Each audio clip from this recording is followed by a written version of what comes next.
Thank you, everybody who's on the line today. We're going to talk about getting started with AI. And today I am joined by Rob Stevenson, the Executive Director of Performance Marketing at Zenefits. And myself, I'm Aurelia Solomon. I lead our product and customer marketing teams here at Drift. So before we kick off, Rob, tell me a little bit about yourself and Zenefits, just for the folks who aren't as familiar. Absolutely. So I'm fortunate enough to lead the performance marketing team here at Zenefits. Zenefits is, oh boy, what's our boilerplate? We are a leading provider of HRIS, so human resource information systems. Essentially, we build SaaS-based dashboards to manage HR. So if you're looking for performance management or timesheets or any sort of the more traditional HR things, which were paper-based or were relying on one sort of central hub where someone had to report into from an HR perspective, we've built a technology that allows you to do all of those HR tasks from a dashboard based or from a mobile app. So people are more able to participate in their onboarding, on their performance management, on their timesheets, and all of those mundane HR tasks, which can take a lot of time and if aren't done properly can cause a tremendous amount of headaches. We're firmly ensconced. We're right in the middle of that marketplace. It's a competitive marketplace, but we were just purchased by TriNet, a leading PEO or a professional employee organization, which manages offsite and benefit and HR services for small and medium-sized businesses. So SMB is my space. I've been in SMB for 15 years, specifically B2B SaaS SMB, which is, I think, might be the douchiest thing I say, because that's like acronym on top of acronym on top of acronym. But I love business to business. I love small business. My grandfather was a painter, and he was a great painter, but a terrible businessman. Mm-hmm. If he had had all of the tools that are available now, he would be a millionaire, because he was that good at his job, but so bad at the accounting and the HR and the marketing and all the stuff that you need nowadays to be good at small business. So finding a role in that space has filled my bucket for sure. Yeah, and I can recognize that, having worked in the healthcare space for a bit, and there's a difference between hospitals and independent practitioners and their expertise as a doctor versus running the business side of it. So great to get that background. So today, just for everybody, we're going to dive into a little bit about AI trends and what they mean for marketing leaders. Then we're going to talk about some best practices for enabling your team to be successful with AI. And then we're going to hear from Rob about a real live use case of how Zenefits has been using Drift and the evolution from early days to today. With that, let's get started. We did the Marketing AI Institute ran a study that we published, published about a month or so ago, saying that marketers recognize the transformative impact AI will have on the marketing industry, right? So everyone's seeing some value in AI. We'll get into some of the other parts of this later, but tell me a little bit, Rob, are you seeing this as yourself as a marketer, other marketers that you work with, and how is Zenefits, kind of capitalizing or thinking about this as well? It's funny too. AI has become like this crazy buzzword inside the marketing world. Everything has AI this and AI, and you see these startups with like blank.ai. And it's important to recognize and understand what the concept of AI is. And realistically, from a marketer's perspective, it's another way to help drive a personalization strategy that allows you to meet your prospects and your customers where they are and where they live. The B2B journey is so fractured. It used to be so linear. When I started doing this like 15 years ago, it was like, okay, you have to go to this trade show and you have to have these brochures and you have to have these sell sheets and you have to take them for dinner and then you end up shaking hands and closing deals. And now it's like, you need 1,000 signposts in 1,000 different locations, each with an indicative piece of information that helps people understand the value prop that you're offering, if it's content or what the problem that you're trying to solve and accomplish. What AI does is, if you've done a really good job at that top of the funnel marketing perspective, and now you've got people who are looking for more information, you can now broadcast and bring very specific information to a very specific use case, or even an edge case that prospect or customer might have, without them even realizing that you're personalizing their journey. So it's like getting 10 or 12 marketers or SDRs or BDRs at a lower cost. If you build and program an AI that is recognizing both the geographic or the firmographic or the psychographic data of those prospects, you can give them the information that they need to help push them down the funnel a little bit further. Yep. Totally. And I think we obviously see very much the same thing and think about the personalization at scale kind of piece, right? There's only so many hours we can all work in a day. There's, as you said, there's mundane things that take time away from actually creating a good experience for your buyers or customers. And so thinking about, I know we'll get into this a little bit later, but you had mentioned to me as we were prepping for this about like the bot knowing, sort of qualifying, bringing in the rep at the right time, right? And part of personalization is, as we say, it's engaging buyers and customers on their terms, right time, right place, right conversation. And we don't always, AI allows us to do that across 24/7 and bring in humans at the right time for a conversation. I mean, that's so true, right?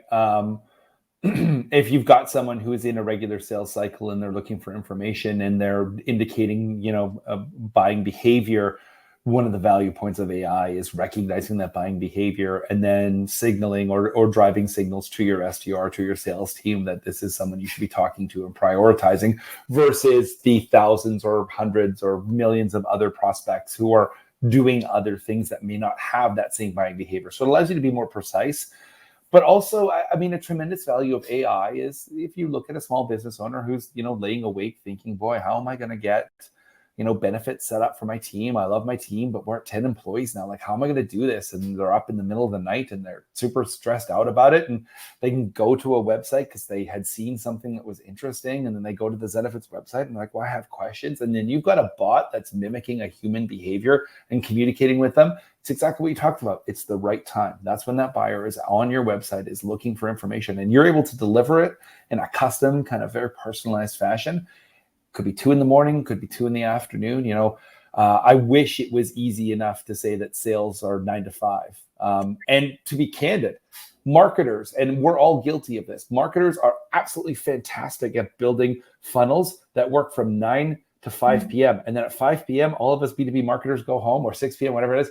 And we're like, okay, great. But what about those buyers who are like, well, it's 8 o'clock and I just put the kids to bed and we just had dinner and now I have a second to think about what I can do better. And our websites are completely dormant. Fill out this form and someone will call you tomorrow. Like, yeah, is that the best experience? It's an old experience. How can you make that better? That experience better? Absolutely. It makes me think like, if you've ever taken a day off in the middle of the week and you're outside and you're like, who are these people? There's so many people all the time. What are they doing? Like, I'm normally 8 to 6. So like, what are these people doing? But everybody works different, especially now, super flexible, where we all have different types of jobs, work at different hours. And the other thing is actually looking at Drift's own data, we saw that over 50% of conversations that convert happen actually after business hours.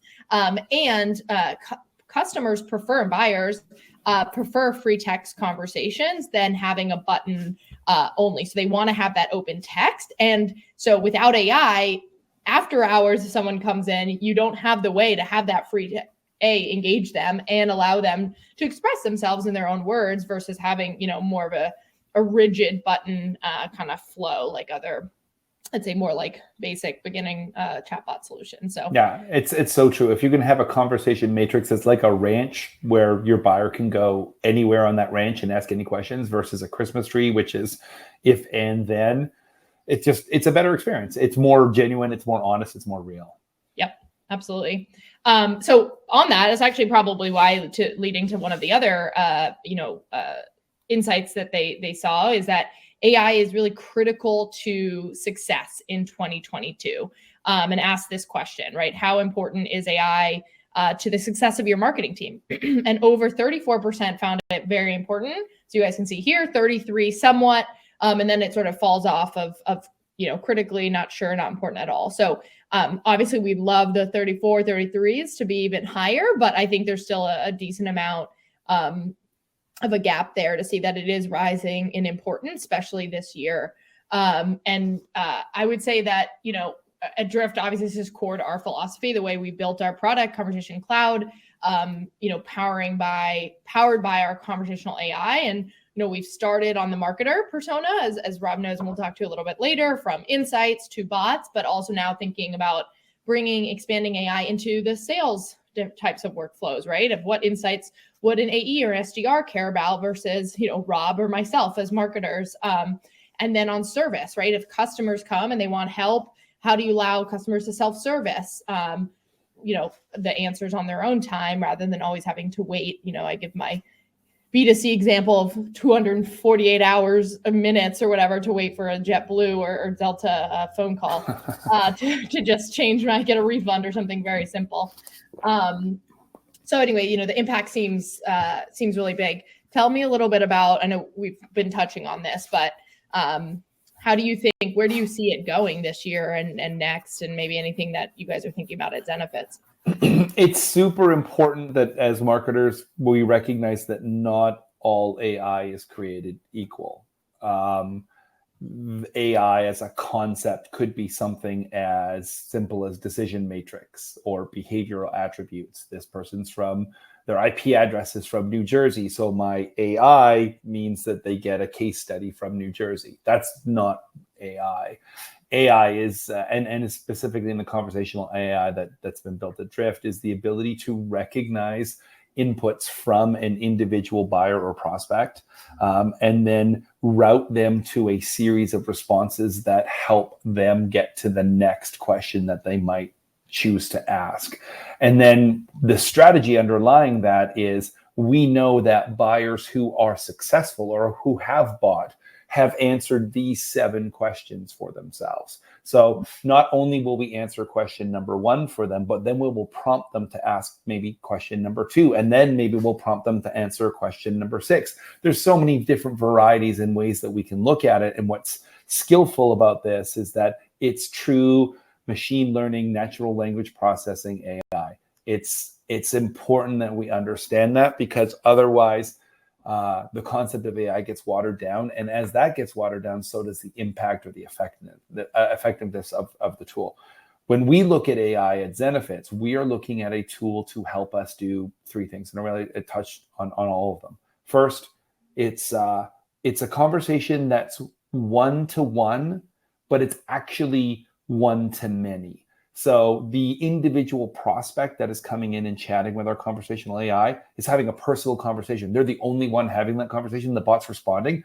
That bot is also simultaneously responding to, 200 or 300 other conversations at the same time. 200 or 300 is a lot. 20 to 30. I wish I had that 200 to 300 web traffic.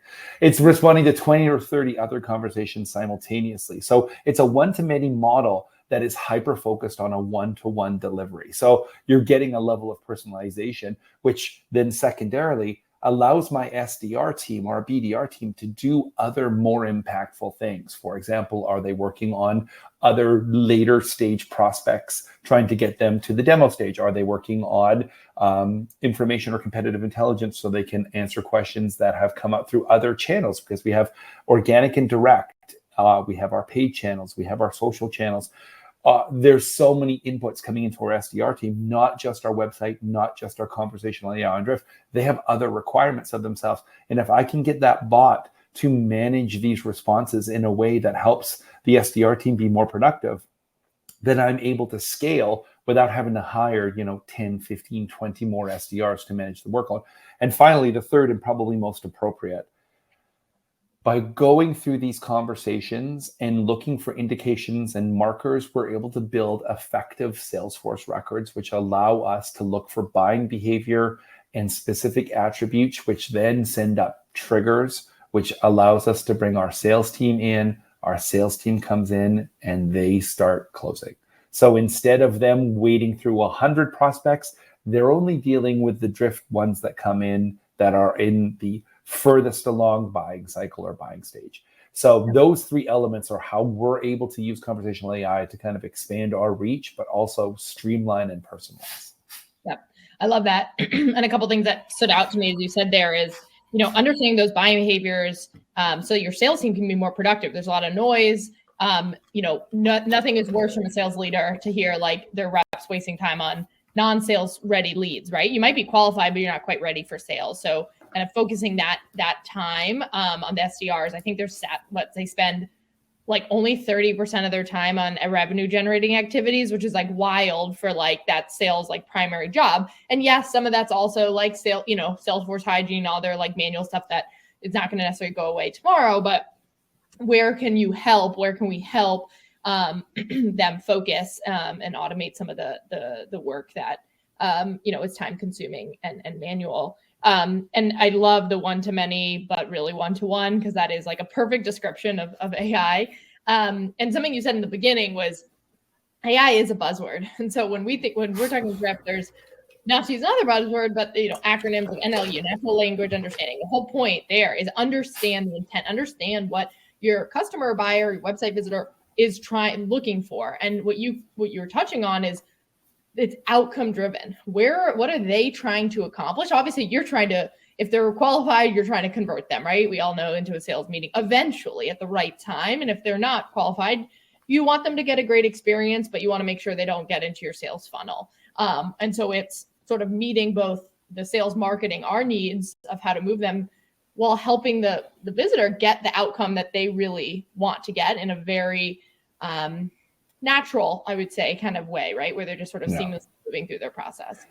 I think the concept here is intentionality.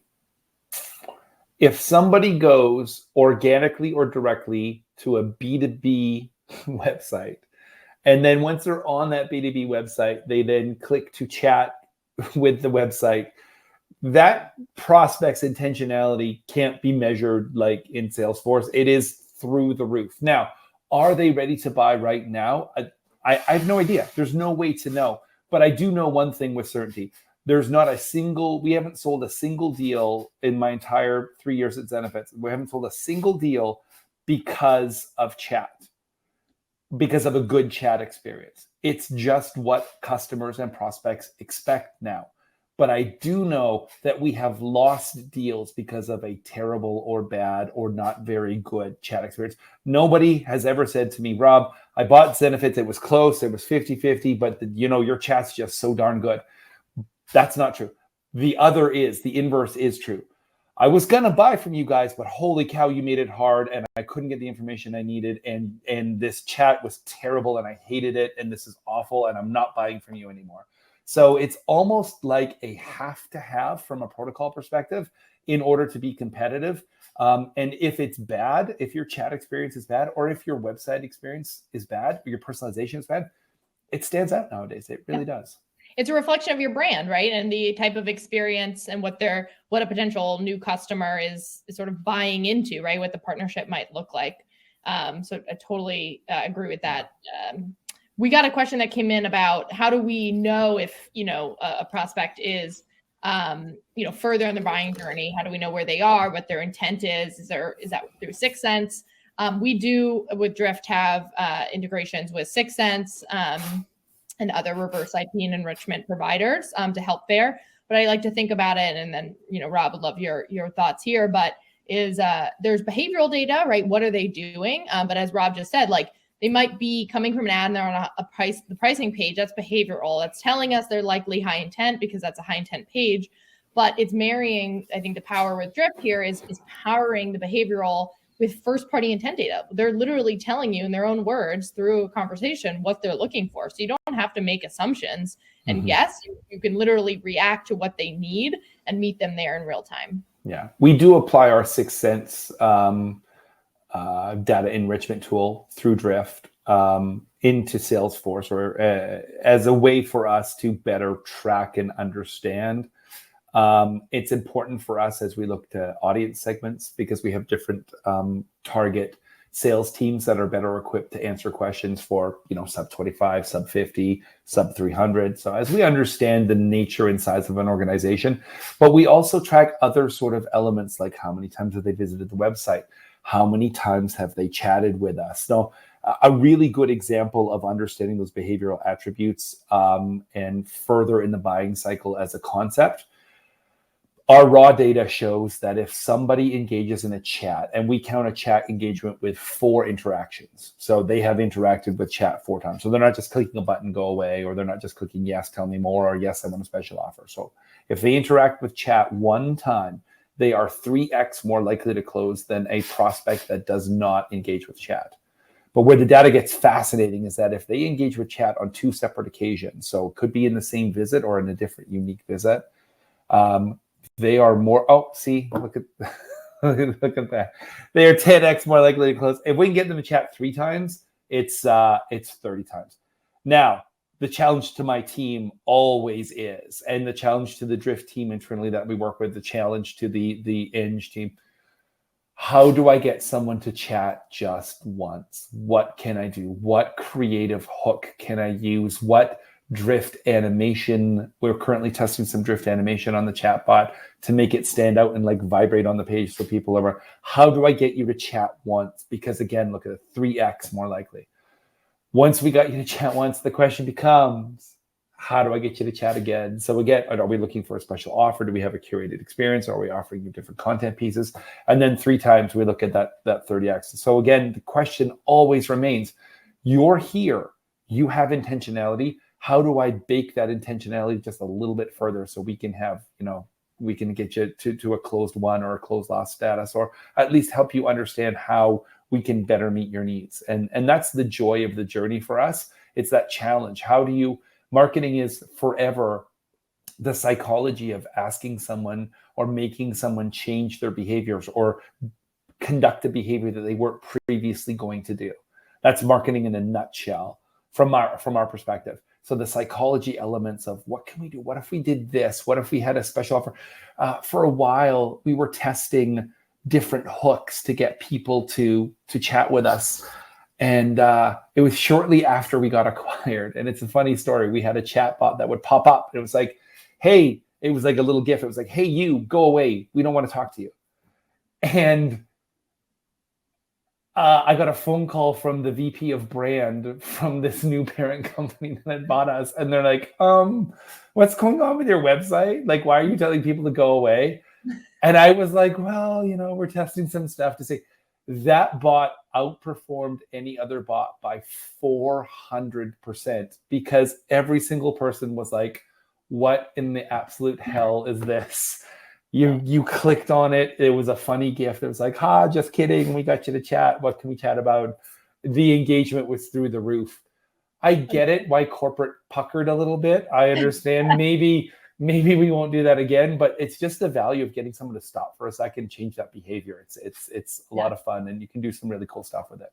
I love that story. That's amazing, and just shows like the creative liberty and fun of marketing too.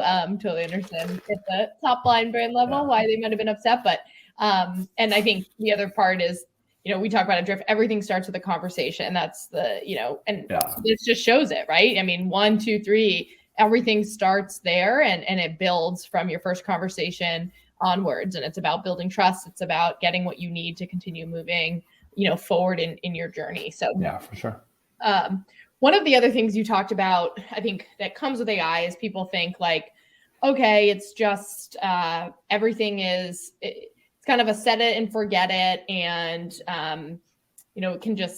it'll just work. It'll be super powerful. And you mentioned when we were, talking the other day about horsepower and torque, and a little bit about, there's this like torque component to it, right? The AI is this amazing horsepower, but how do you actually turn that horsepower like into torque, into something that really is driving, value, something tangible for, your business.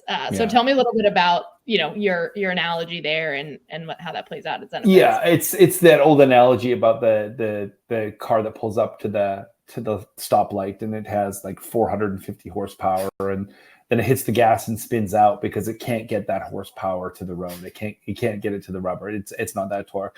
And what our website does, and we have just this phenomenal organic website. We have a blog that we've kept separate from the rest of our domain called WorkUs. We get 500,000 unique visitors every month coming for HR content. It is this ridiculous amount of marketing horsepower. People show up. How do we get that horsepower to the road? And that's where conversational AI helps us turn that into torque, helps us get those visitors and their journeys to our website and help get them to the next stage from a funneled buying cycle. And it could just be something as simple as the next article that might be relevant to them, and having the conversational AI recognize what page they came in on, what their journey was, how much time they spent on that page. It's a 3-minute read and they spent, 180 seconds on that page. They maybe ask them a question about it, and the drift conversational AI will ask them a question. What did you think about this? Which then inspires them to understand what's the next path. Maybe that person came in on a payroll related piece of content. So maybe it's time for us to start talking about a free payroll offer, for example. Maybe it's their 4th visit to the website. And at some point, their level of intentionality is so high, but we're not doing a good job of marketers of meeting their needs, right? If they've come back 4 times and still haven't talked to us, we haven't understood what they're there for. So maybe we just ask them straight up, what do you need to understand? What are we not explaining to you? Well, here's what we do. Here's how much it costs. Here's what our contract terms are. Let's talk about any one of these individual aspects. And that's where the conversational AI takes all of that horsepower and turns it into torque for us on our website. And it's a joy to watch, because as the conversational AI has evolved, we're now at 95% first rate response, which means it gets the answer to the question right 95% of the time. That outkicks our BDRs. Our BDRs don't get the question right 95% of the time. Yeah, so that's incredible. That's a great number.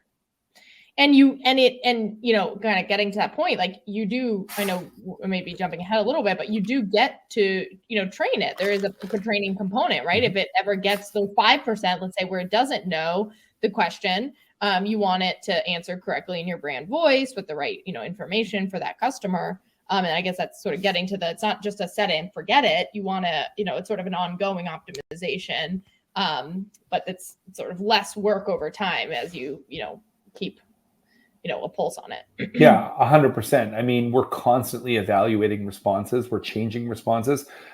We provide the engineering team with responses that our SDR team, our human team, has given to answer questions.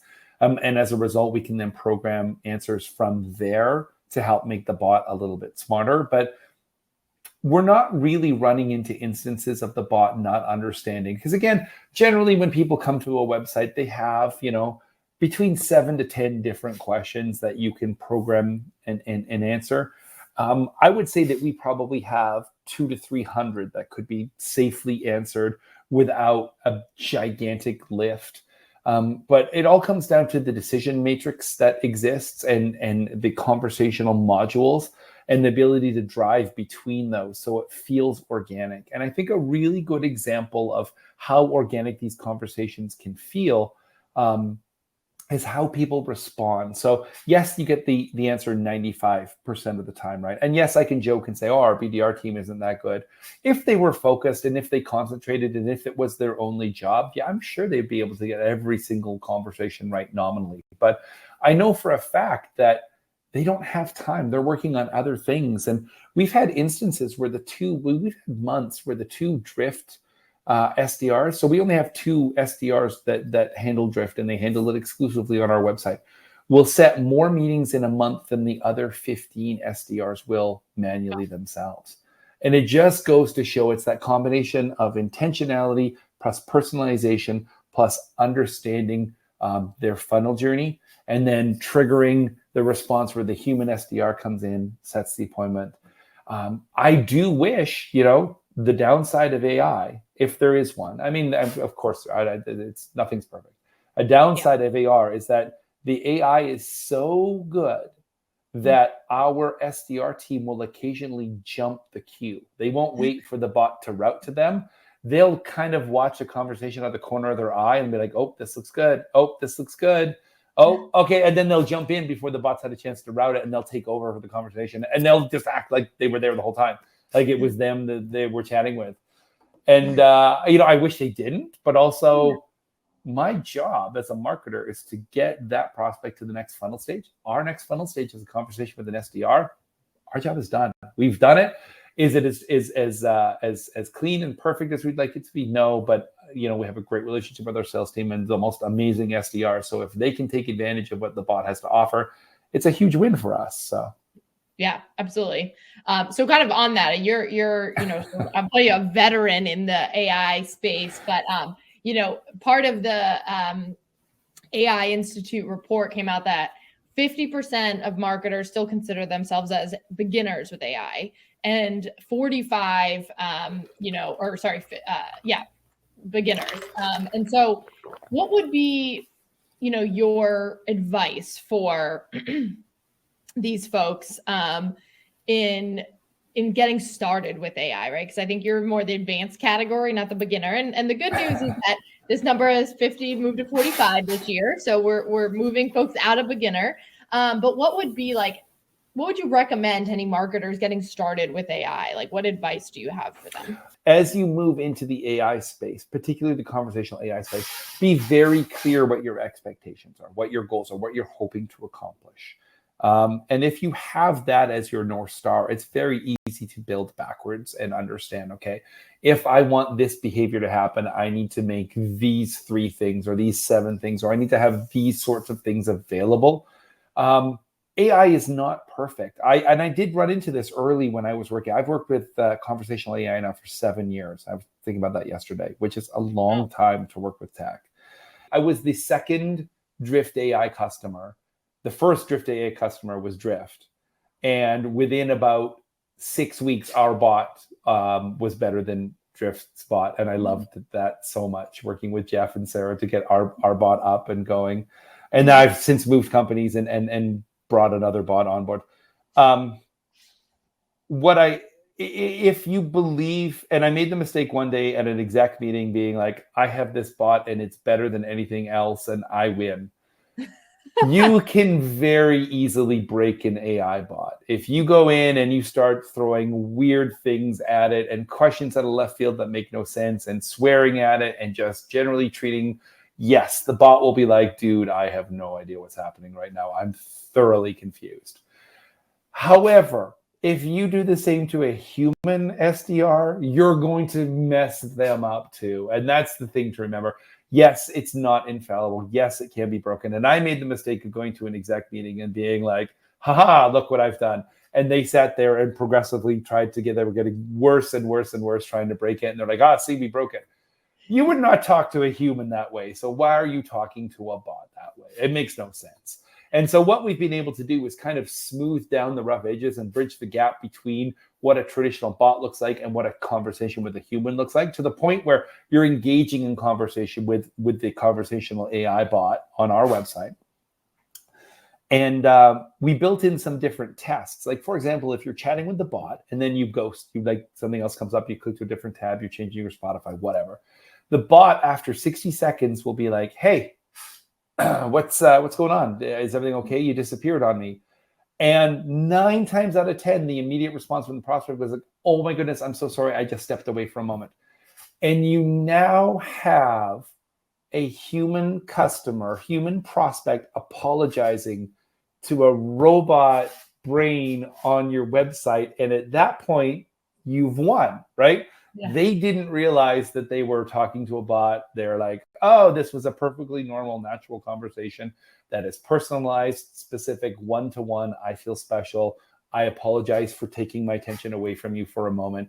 That is like the biggest slam dunk win that you could ever have, because they, for a moment, thought they were talking to a person. Meanwhile, my people are talking to other people. So it's one-to-one, one-to-many simultaneously. Yeah, I love that. I love that story when you shared that. It's just amazing. I think it's trying to make it as human. It's just such a great example of how AI can be as human as possible, because you're training it, as you said earlier, with responses that your actual SDRs would give. So, sometimes people know they're still talking to a bot. Sometimes in this example, maybe they're confused, but it's still human-like because the response is the way you're writing it. It's trained in your brand voice. It's trained by, how your SDRs would actually, or sales reps would actually have a conversation. And I think the other point you made is like, in reality, right? As you said, like a human, like I would never do that. Like I would never be like, oh, Rob, like we'll call it like, do you eat bananas? Like while I'm trying to like buy software from you, like that would be totally irrelevant. And so trying to break the bot is sort of a funny like thing. Of course you can break it. It's not magic. If you start asking it things it doesn't know, it's going to say, I'm sorry, I don't know that. I don't know that question. But that's not the point of what it's supposed to do. So I think it's funny when your example of like, you try to break it, sure, but as a human, we would never do that.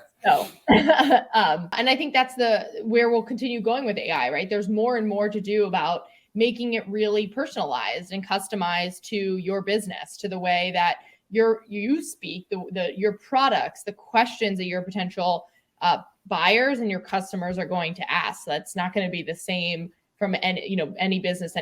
Sure, there are like some similar types of questions you might ask, like what's pricing, right? But as you get much more sophisticated with questions, that's where it really comes into training it personalized to your brand. Yeah. So I wanted to go back to one thing that you said about advice, which was have a purpose for AI, right? And something that you and I have talked about is using Drift to help educate.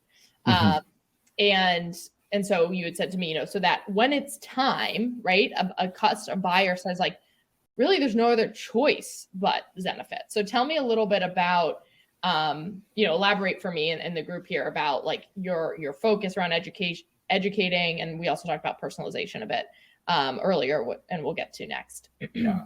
So we live in a very competitive space, HR and payroll and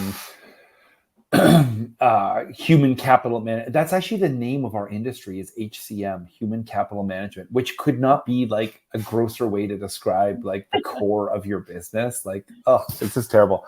But that space is very, very busy. There's lots of big companies, and occasionally you can run into like this, and this is a story I like to tell internally. It's like the 8-minute abs. Like, oh, we can run payroll in 90 seconds, and we can run payroll in 80 seconds. And it's like, it's 8-minute abs, and it's 7-minute abs, and it's 6-minute abs. Like, at what point is it like no minute abs? Like, we can't compete on those features, advantage, benefits, because if someone is so involved and so detailed and so specific to, shaving seconds off of payroll, we're probably not the right solution for them.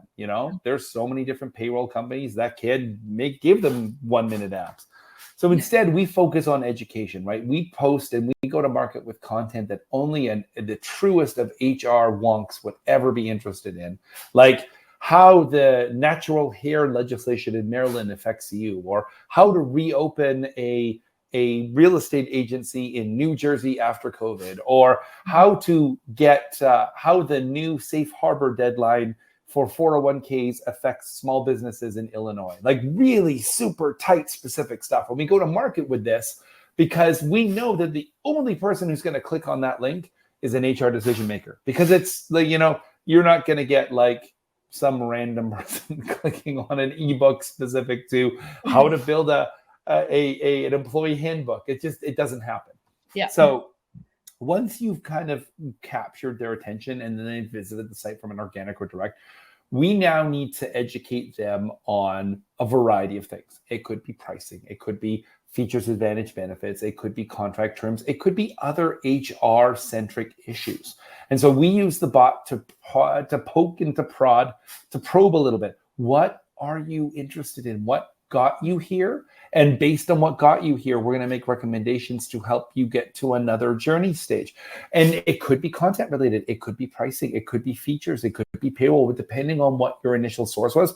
But we allow the bot to personalize and educate based on what you've done, where you came from, and what we think you're going to do, based on hundreds and thousands of other people who have visited our site, who have chatted, and who have ended up becoming closed-won business for us. So based on that framework, we're now educating. Hey, you like this piece? There's a really, really interesting article on Workist on our blog that we think you would be interested in. Here's a link. Click it.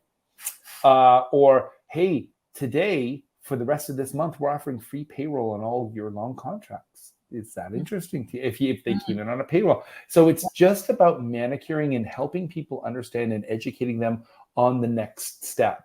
Now, it would be presumptive to me of me to say, here are the 10 things you have to do before you can buy from us. Instead, it's, here are 10 things that might be interesting. You get to pick. It's our job to give you that information in a way that meets your needs. And that's where conversational AI comes in and wins the day for us. Yep. I love that, because the example that you just, explained is about meeting buyers on their terms when they're ready with the content they want, right? Like there's many options. It's relevant to them. It's real time. It's manicured, to use your own words. And something else you had said to me, which I loved, but you said, it sounds weird to me yourself, but it's sort of this idea of turning your bot, we talked about this earlier, into like an SDR, into this trusted advisor, right? So they're someone who sounds like that, who's there to really help, right? I mean, that's the education piece. You're nurturing them with what they need to move to the next step in the process. Yeah, I mean, that's so true. Our SDR team would love if I filled our funnel entirely with PPL leads, where their intro to the conversation would be, hey, welcome to Zenefits. Can I get your credit card number? How much Zenefits do you want to buy? And that's just not what we're going to market with. It's not successful. It's a race to the bottom. There's no value. Now you're selling on price. Yep. At some point, it's a losing proposition. And not only are we losing money per customer, but we'll make it up in volume too.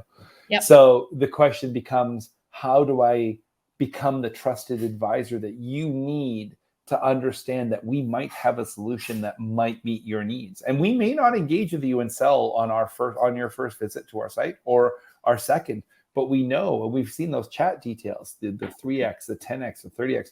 The more times you come back and the more times we meet your needs, we're meeting your intentionality where it lives, and we're educating and we're helping you understand that we are not here to sell you any product. We're here to try and sell you the product that best meets your needs. And that is a luxury that exists in the B2B world, more so than the B2C world. And you can go a little bit slower, but as we start to adopt more and more B2C tactics, B2B has to move a little bit faster. So it's part of it is just addressing in real time and educating and making people feel good about the decision. Yep. Yeah, absolutely. So, and with today, buyers doing what, like over 70% of their research on their own and online before talking to sales, like the workflow and the education there is so important, because they need that. They need those data points to move forward, to maybe sell to their, maybe they're the champion to sell to their boss internally. Like there's so many steps too to the process. And so how do you allow them, and then have the numbers to show that, yes, like just because they come once doesn't mean like you automatically try to sell them this first one. Just meet them. We know with the 2x, right, with the 10x, the 30x, like it pays off. Yeah. So we've touched on this a little bit, but I wanted to kind of wrap up today with talking about, how you guys, have continued to be using conversational AI and how it's impacted your personalization strategy. So we've hit on tidbits of this, right? But it's such a great story. You have such a great story, and it's not linear, to use your word from the beginning, right? It's not you just like got started with Drift and like, bang, you're at where you were today. And it was like eyes closed, so easy, right? So how is Zenefits using AI to inform, your personalization strategy? Tell me a little bit about where Drift lives, how you've implemented it, maybe how you've grown and evolved over time. Yeah, I mean, the key to the personalization strategy and how conversational AI helps us is the different data points that exist that a prospect will give you at any time in their journey. So we've got their geographic data, we've got their psychographic data, and based on those two data sets, we're able to try and understand, okay, where are you coming from? What are you interested in? How can we offer you content that's germane to your experience once you've landed on the site and your behavior has indicated something? How do we take that something? Is it content downloads? Is it time on page? Is it click-through rate? Whatever you have done based on your site behavior, combined with your psychographic data, combined with your geographic data, allows us to better understand what you should do next. So we're able to customize and kind of walk in lockstep. I'd love to say we're one step ahead, but that's never been the case. Instead, it's trying to be almost in lockstep. So we're moving forward together, because if we're one step ahead and we got it wrong, that's very jarring from a personalization experience. So how can we present you with copy or content or offers while simultaneously building a Salesforce record that our sales team can use? So you're chatting and we're talking about an individual piece of content or an offer that we've got, and the bot will say, oh, just in case we get disconnected, what's a good email address for you? We're not going to get disconnected, but now I've got your email address. There's a reciprocity. You've given me your email address. Now I have it. What am I going to do with it? How do I make it beneficial to you? That also informs from an intentionality what our next step from a buyer journey perspective is. People are very protective of their email addresses nowadays. So we're running that through 6 Sense. Is this a real email address? Is this a Gmail address? Oh, that's is there a better business? Is this the one you use for business? And you're asking all of these questions while you're simultaneously having a conversation that is prospect or customer led. The AI has the intelligence to not only participate in that conversation, but to seed that conversation with other elements that are more Zenefits led. So we can start to build that Salesforce record and understand what we're hoping to accomplish and how do we drive that person further and closer to you. Nirvana would be if we could recognize demographic information. So, and we're starting to do that programmatically with our ad placements and our audience targeting. So we know based on the information that's being fed to the targets that are then hitting our website. But, you know, a Nirvana would be like, hey, welcome, Aurelia. How about those Red Sox last night? Like, or gauging your IP address and that intentional, and then like leading with something that's relevant and timely. And like, that's the next step. I don't know how we get there. I don't know if the juice is worth the squeeze, to be totally candid. But at some point, how do you jump the line from I'm a robot here to answer your questions to, hey, it's good to see you. Let's talk about something that's relevant and important to you. And that's where our personalization strategy comes into play. It's understanding what you've done so far, understanding what we hope you're going to do, and then bridging the gap between the two. Yep. I love that. And I think the underlying piece there is it's about creating value for the visitor for the buyer, right? Before you start asking them for a lot of their email or their number or whatever it is, because just like we are qualifying buyers or potential buyers, they're qualifying you, right? They're trying to say, are you a good fit for their need? Are you going to solve the problem they currently have? And as you said, people are much more protective of our information. And so I'm not going to give that anything to you until you create value. But data does show that if you do create value for me, people are willing to give their information because they want the level of personalization. Yeah. But so there's this evolution to it. So I love that. I think, Rob, we could talk, you and I over. So I want to thank you so much for joining me today. It's such a pleasure. And as always, love, having Zenefits as a key partner to Drift and you and I continue to work together. So thank you so much for joining. Hey, it's been entirely my pleasure. I appreciate you and what we've been able to accomplish, but I love to chat about this stuff. And I'm always interested to see what our next step is. And more importantly, I always want to make sure that my bot is better than Elias's bot. So I have to keep working at that so he can't catch me. Just a quick CTA from me on our end. If you haven't, check out our AI for Humans ebook. There's a lot of great content in there. You could check out different pieces, parts to it. And then, of course, the 2022 State of Marketing and Sales AI report, which is a lot of the data that we mentioned and Rob and I were talking about today.